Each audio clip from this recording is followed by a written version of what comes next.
In this video, I will guide you how to stream PS5 games on Discord Mobile.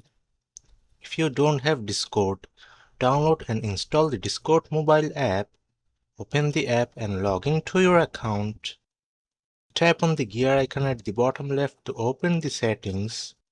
Scroll down and select Connections. Tap on Add and then choose PlayStation Network.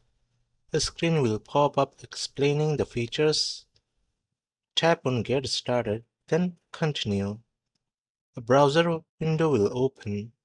Log in using your PlayStation account credentials. Check your email inbox for a verification link and tap Verify Now. Go back to the Discord app and tap Already Verified.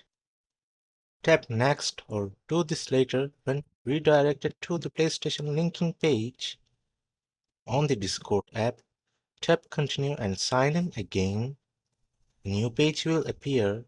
Tap Accept to link your PlayStation account to Discord. Finally, tap Authorize and Continue. Ensure your PS5 is powered on and you are logged into your PSN account. Join a Discord server and enter a voice channel. Tap on Screen Share to start streaming your PS5 gameplay on mobile. That's it.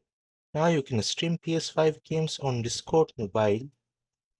If this video helps, like, share and subscribe.